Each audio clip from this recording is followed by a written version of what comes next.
নমস্কার। আমি সেই সময়ে আমি ধুলিয়ান রকেট ক্লাবের একজন সদস্য, মানে প্রাক্তনই বলা যায়। সেই সদস্যে আমি কিছু রকেট ক্লাবের জন্মলগ্ন সম্বন্ধে আমি কিছু কথা হয়তো তুলে ধরতে চাই।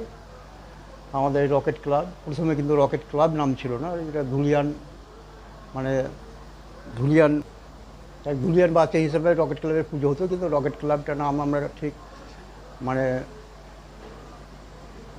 শুরু করেছিলাম রকেট ক্লাব নাম দিয়ে 1949 সাল থেকে, ভারত স্বাধীনতার পর।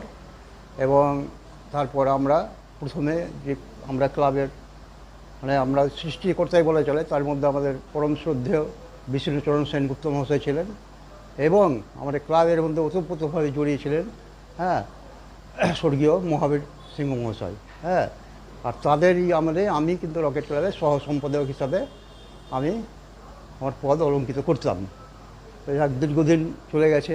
আজ আমি বয়সের ভারে হয়তো অনেক কিছু আমার স্মরণে ঠিক নাও আসতে পারে, আমার স্মরণে যেটুকু জানি আমি সেটুকু বলছি। আমরা সেই সময় 18 জন ছেলে নিয়ে আমরা এই রকেট ক্লাবটা তৈরি করেছিলাম। তার মধ্যে সিনিয়র যারা ছিলেন 11 জন ছিলেন, এবং আমরা জুনিয়র 7 জন, এই মোট 18 জন। কিন্তু 18 জনের মধ্যে আজ যাই হোক আজকে কিন্তু 17 জনই আর আমাদের মধ্যে নেই। তাই তাদের স্মৃতির উদ্দেশ্যে তাদেরকে আমি প্রণাম জানাচ্ছি। তারা যেখানেই থাকুন, তারা যেন আমাদের রকেট ক্লাবের দিকে একটা শুভ দৃষ্টি রাখেন, এবং রকেট ক্লাবের বর্তমান যারা সদস্য আছেন তারাও যেন সেই ধারা বজায় রেখে তারা চলে যেতে পারে, এইটুকু আমি বলতে চাইছি বর্তমান সদস্যদেরকে। তারা যেই থাকুন পদে, যে হল, কিন্তু তারা যেন সেইভাবেই চলে। কারণ আমরা এই রকেট ক্লাবটাকে খুব অন্তর দিয়ে ভালোবাসতাম। আমি সেই সময় অনেক ছোট ছিলাম, তবুও আমি এই রকেট ক্লাব থাকতাম এবং মানুষের ভালো করার চেষ্টা করতাম, এবং সবসময় ভালোই করে গেছি। আর সেসব আমি কিছু হয়তো কথা জানতাম, এবং কবিতাটা আমি সেই সময় কিছু লিখতাম। সেইটাই কবিতার আমি একটা কবিতা আমি এখন পড়ে শোনাচ্ছি সবাই করে। নমস্কার।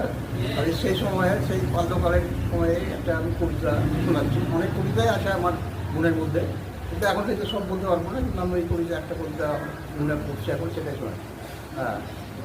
শুনুন। একে একে কত কথা পড়ে মোর মনে, বাল্যকালে কত খেলা খেলেছি সব জন্য। খেলেছি মোরা হাডুডুডু, খেলেছি লুকোচুরি, লেবুর বাগানে গিয়েছি মোরা, করেছি লেবুর চুরি। আমের বাগানে গিয়েছি সবাই, এনেছি কত আম, সবাই মিলে গিয়েছি মোরা বাল্যকালের গান। না ছিল ওদের দলাদলি, না ছিল অভিমান, আমরা যেন সবাই ছিলাম একই মায়ের সন্তান। নমস্কার। আমি সেই সময়ে সেই